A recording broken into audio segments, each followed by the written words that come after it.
Hi friends, എല്ലാവർക്കും നമസ്കാരം. എല്ലാവർക്കും നമ്മുടെ പുതിയൊരു വീഡിയോയിലേക്ക് സ്വാഗതം. അപ്പോൾ ഇത് വീണ്ടും ഞാൻ തിരുവനന്തപുരത്തെ വിശേഷങ്ങളൊക്കെ ആയിട്ടുള്ള വീഡിയോ ആയിട്ടാണ് വന്നിട്ടുള്ളത്.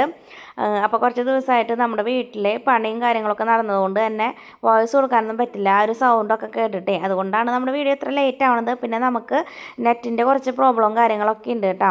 അപ്പോൾ വീഡിയോ അപ്ലോഡ് ചെയ്യാറുന്ന നമുക്കൊരു ദിവസമൊക്കെ വേണം ഒരു നെറ്റ് കിട്ടാനായിട്ട്. അതുകൊണ്ടാണ് വീഡിയോ ഇടാത്തത്. അപ്പോൾ എല്ലാവരും ഇഷ്ടപ്പെട്ടാൽ ലൈക്കും കമൻറ്റും സബ്സ്ക്രൈബും ചെയ്ത് സപ്പോർട്ട് ചെയ്യാം. അപ്പോൾ അതാണ് നമ്മൾ രാവിലെ തന്നെ ചായയൊക്കെ കുടിച്ചിട്ടുണ്ട് കേട്ടോ. നമുക്ക് ഇന്ന് പഴം പുഴുങ്ങിയതാണ് ഉണ്ടായിരുന്നത്. കാരണം ഇന്ന് നമ്മൾ പുറത്തേക്ക് പോണത് തന്നെ ഭക്ഷണം കഴിക്കാൻ വേണ്ടിയിട്ടാണ് കേട്ടോ. അപ്പോൾ രാവിലെ ഇവിടുന്ന് കഴിച്ചിട്ട് പോകാമെന്ന് പറയുമ്പോൾ അത് ശരിയാവില്ലല്ലോ. പിന്നെ കുട്ടികൾക്ക് വിശന്നാലോ എന്ന് വിചാരിച്ചിട്ടാണ് കേട്ടോ ഇന്ന് നമ്മൾ പഴം പുഴുങ്ങിയത് കഴിച്ചത്. പക്ഷേ അവർക്ക് പഴം പുഴുങ്ങിയതൊന്നും ഇഷ്ടപ്പെട്ടില്ല. അവർ ഇതാ ബിസ്ക്കറ്റൊക്കെയാണ് കഴിച്ചത് കേട്ടോ. അപ്പോൾ ഇന്ന് നമ്മൾ ചട്നി മാമി എന്ന് പറയുന്ന റെസ്റ്റോറൻറ്റിലേക്കാണ് പോണത്. തിരുവനന്തപുരത്തുള്ളതാണ് കേട്ടോ. അപ്പോൾ കുറേ നാളായി ഇങ്ങോട്ട് വരണം എന്നുള്ളൊരാഗ്രഹം. അത് നമ്മുടെ യൂട്യൂബ് വീഡിയോസ് കണ്ടിട്ട് തന്നെയാണ് കേട്ടോ. അപ്പോൾ ഏതായാലും തിരുവനന്തപുരത്തേക്ക് പോവുകയാണ്. അപ്പോൾ കുറേ സ്ഥലങ്ങൾ കാണണം എന്നൊക്കെ നമ്മൾ പ്ലാൻ ചെയ്തിട്ടുണ്ടായിരുന്നു. അതിലൊന്നാണ് ഈ ഒരു ചട്നി മാമി എന്ന് പറയുന്നത്. അപ്പോൾ ഞാൻ അങ്ങനെ പറഞ്ഞിട്ടുണ്ടായിരുന്നു എനിക്ക് കാണേണ്ട സ്ഥലങ്ങളൊക്കെ. അപ്പോൾ അവിടെ പറഞ്ഞപ്പോൾ തന്നെ ചേട്ടൻ സമ്മതിച്ചു കേട്ടോ, അങ്ങോട്ട് പോവാമെന്ന് പറഞ്ഞു. അപ്പോൾ അങ്ങോട്ട് വരികയും ചെയ്യാം, നമുക്കൊരു വീഡിയോ എടുക്കുകയും ചെയ്യാം എന്നുള്ള ഉദ്ദേശത്തോട് കൂടിയിട്ടാണ് കേട്ടോ വന്നത്. അപ്പോൾ നമ്മൾ താമസിക്കുന്ന സ്ഥലത്ത് നിന്ന് കുറച്ചധികം ദൂരത്തിലേക്ക് പോന്നിട്ടാണ് കേട്ടോ ഈ ഒരു സ്ഥലം. കറക്റ്റ് സ്ഥലം ഒരു വെഞ്ഞാറമൂടിൻ്റെ അടുത്തൊക്കെയാണെന്നാണ് പറഞ്ഞത്. അപ്പം നമ്മൾ ഗൂഗിൾ മാപ്പൊക്കെ നോക്കിയിട്ടാണ് കേട്ടോ നമ്മൾ ഈ ഒരു സ്ഥലം കണ്ടുപിടിച്ചിട്ടുള്ളത്. അങ്ങനെ നമ്മൾ വന്നു. അവിടെ നല്ല അടിപൊളി ഒരു ആംബിയൻസ് ആണ് കേട്ടോ ഉണ്ടായിരുന്നത്. അപ്പോൾ അത്യാവശ്യം ആൾക്കാരൊക്കെ ഉണ്ടായിരുന്നു കേട്ടോ ഉള്ളിൽ. കാണാനായിട്ട് നല്ല ഭംഗിയും കാര്യങ്ങളൊക്കെ ഉണ്ട്. അപ്പോൾ അവിടുത്തെ സ്പെഷ്യൽ ബാഹുബലി ദോശ കഴിക്കാൻ വേണ്ടിയിട്ടാണ് നമ്മൾ വന്നിട്ടുള്ളത്. അപ്പോൾ അവിടെ നമ്മൾ പറഞ്ഞിട്ടുണ്ട് ഇങ്ങനെ ദോശ ഓർഡർ ചെയ്തിട്ടുണ്ടായിരുന്നു. എന്നിട്ട് അത് കിട്ടാൻ വേണ്ടിയിട്ടുള്ള വെയിറ്റിങ്ങിലായിരുന്നു കേട്ടോ നമ്മൾ. അപ്പോൾ ബാഹുബലി ദോശ എന്താണെന്ന് കേട്ടിട്ടല്ലാതെ കണ്ടിട്ടില്ല കേട്ടോ ചേട്ടൻ.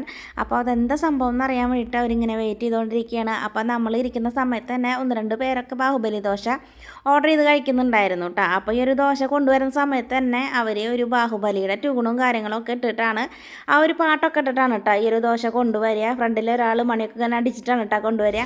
അപ്പോൾ അത് കണ്ടപ്പോൾ തന്നെ നമുക്ക് ഒരു ചിരിയും കാര്യങ്ങളൊക്കെ വന്നു കേട്ടോ. നമ്മൾ ഏറ്റവും ഒരു മൂലക്കിലാണ് കേട്ടോ ചെന്നിരിക്കുന്നത്. അപ്പോൾ അതുകൊണ്ട് തന്നെ നമ്മളവിടുന്ന് കുറേ നേരം ഉണ്ടായിരുന്നു ആ ഒരു പാട്ടും വെച്ചിട്ട് വരാനായിട്ട്. മറ്റുള്ളവരൊക്കെ തൊട്ടടുത്തായത് കാരണം പെട്ടെന്ന് തന്നെ ആ ഒരു പാട്ട് തീർന്നിട്ടുണ്ടായിരുന്നു കേട്ടോ. അപ്പോൾ നമ്മളവിടുത്തെ മെനു കാർഡൊക്കെ ഒന്ന് നോക്കുകയാണ് കേട്ടോ. അപ്പോൾ ഒരു യൂട്യൂബ് ചാനലിൽ പറഞ്ഞിട്ടുണ്ടായിരുന്നു 10 മണിക്ക് ശേഷം വന്നാലാണ് ഈ ഒരു ബാഹുബലി ദോശ കിട്ടുക എന്നൊക്കെ. അപ്പോൾ ഏകദേശം ഞങ്ങൾ ആ ഒരു ടൈം അനുസരിച്ചിട്ടാണ് കേട്ടോ വന്നത്. ഒരു 11 മണിയൊക്കെ ആയിട്ടുണ്ടാവും നമ്മളവിടെ എത്തുമ്പോൾ. അപ്പോൾ നമ്മൾ എത്തിയിട്ട് കുറച്ച് കഴിഞ്ഞപ്പോഴേക്കും ഈ ഒരു ബാഹുബലി ദോശ കൊടുക്കലൊക്കെ അവസാനിച്ചിട്ടുണ്ടായിരുന്നു. ഏകദേശം ഒരു 12 മണിയൊക്കെ ആയിട്ടുണ്ടായിരുന്നു. പിന്നെ അവർ അവിടെ നമ്മൾ സദ്യയും കാര്യങ്ങളൊക്കെയാണ് കേട്ടോ അവർ കൊടുക്കുക. അങ്ങനെ നമുക്ക് ദോശ എത്തിയിട്ടുണ്ട്. അപ്പോൾ ദോശ കൊണ്ടുവരുന്ന വീഡിയോ എടുക്കാൻ പറഞ്ഞ് ഏൽപ്പിച്ച ആൾ അതെടുത്തില്ല കേട്ടോ. അവർക്ക് ഒരു ദോശ കൊണ്ടുവരുന്ന കണ്ടപ്പോൾ എന്നെ ചമ്മലും കാര്യങ്ങളൊക്കെ ആയിട്ട് അവളത് എടുത്തില്ല. പിന്നെ ഞാൻ ഷോർട്ട് വീഡിയോ ആയിട്ട് ഇട്ടിട്ടുണ്ട് കേട്ടോ. അപ്പോൾ കാണാൻ താല്പര്യമുള്ളവർക്ക് ഉണ്ടെങ്കിൽ ആ ഷോർട്ട് വീഡിയോ പോയി കണ്ടാൽ മതി കേട്ടോ. ഒരു ദോശയും ഒക്കെ ആയിട്ട് മണിയൊക്കെ അടിച്ചിട്ട് കൊണ്ടുവരുന്നത് കാണാൻ പറ്റും. അപ്പോൾ ഈ ഒരു ദോശ കണ്ടപ്പോൾ തന്നെ ചേട്ടൻ്റെ കിളി പോയി തോന്നുന്നുണ്ട് കേട്ടോ. ആൾ അങ്ങോട്ടും ഇങ്ങോട്ടൊക്കെ മറിച്ചിട്ടൊക്കെ നോക്കുകയാണ്. എല്ലാവരുടെയും കട്ട പോസ്റ്റ് ആക്കിയിട്ടാണ് ഞാൻ ഇരുത്തിയിട്ടുള്ളത്, കാരണം നമുക്ക് വീഡിയോ എടുക്കണ്ടേ. അപ്പോൾ അവൾ പറയാണ്, ശ്രീകുട്ടി അമ്മയുടെ കൂടെ വന്നു കഴിഞ്ഞ് തിന്നാൻ പറ്റില്ലല്ലോ എന്ന് പറയായിരുന്നു കേട്ടോ. കാരണം ഞാൻ ഓരോ ആംഗിളിലും ഷോർട്ട് വീഡിയോയ്ക്കും ഒക്കെ വേണ്ടിയിട്ട് വീഡിയോ എടുത്ത് അവസാനം എന്താ പറയുക ക്ഷമ നശിച്ചിട്ടുള്ളതാണ്. ശ്രീകുട്ടൻ കുടിച്ച് കഴിക്കാനൊക്കെ തുടങ്ങിയിട്ടുണ്ടായിരുന്നു കേട്ടോ.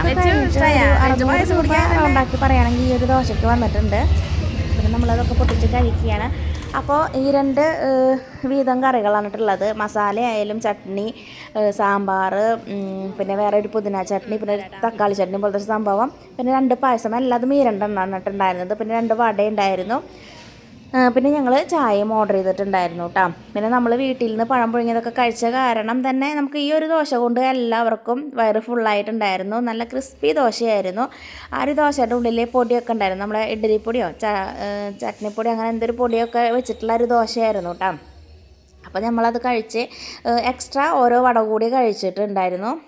അപ്പോൾ എല്ലാവർക്കും ഇഷ്ടപ്പെട്ടു. പിന്നെ നമ്മളെ അവിടുത്തെ ഒരു സ്റ്റാഫിനെ കൊണ്ടാണ് നമ്മൾ ഈ ഒരു വീഡിയോ ഒക്കെ എടുത്തത്. പിന്നെ നമ്മളിത് പോണ സമയത്ത് ചട്നി മാമിയുടെ ഒരു ലുക്ക് ആയിട്ടൊരു ചേച്ചി അവിടെ നമ്മൾ എൻട്രൻസിൽ തന്നെ നമ്മളതിനെ വെൽക്കം ചെയ്യാനായിട്ട് നിൽക്കും. അപ്പോൾ ഒരു ചട്നി മാമിയുടെ എംബ്ലം കണ്ടിട്ടില്ലേ, അതേപോലെ ആ ലുക്കിലാണ് ആൾ നിൽക്കണത്. അപ്പോൾ ആളെന്നെ അടുത്ത് പോയിട്ട് കുറച്ച് വീഡിയോസും ഫോട്ടോസൊക്കെ എടുത്തു. പിന്നെ നമ്മളിതാ പുറത്ത് നല്ല അടിപൊളി ഇതായിരുന്നു കേട്ടോ ഉണ്ടായിരുന്നത്. അപ്പോൾ നമ്മൾ അവിടെ വെച്ചിട്ട് നമുക്ക് ഫോട്ടോ ഒക്കെ എടുക്കാൻ പറ്റിയ അടിപൊളി വ്യൂ ആയിരുന്നു. അപ്പോൾ അവിടെ വെച്ചിട്ട് നമ്മളിതാ കുറച്ച് ഫോട്ടോസൊക്കെ എടുത്തു. ഇനി നമ്മൾ നേരെ പോണത് പൊന്മുടിയിലേക്കാണ് കേട്ടോ. അത് പെട്ടെന്നുണ്ടായൊരു തീരുമാനമാണ്. നമ്മൾ ഗൂഗിളൊക്കെ സെർച്ച് ചെയ്തപ്പോൾ അപ്പോൾ അങ്ങനെ പൊന്മുടിയിലേക്ക് പോകാമെന്ന് വിചാരിച്ചു. അപ്പോൾ നമ്മുടെ പൊന്മുടി യാത്രയാണ് അടുത്ത വീഡിയോയിലുള്ളത്. അപ്പോൾ ഈ ഒരു വീഡിയോ ഇഷ്ടപ്പെട്ടെങ്കിൽ ലൈക്കും കമൻറ്റും സബ്സ്ക്രൈബും ചെയ്യാത്തവർ സബ്സ്ക്രൈബും ചെയ്ത് സപ്പോർട്ട് ചെയ്യുക.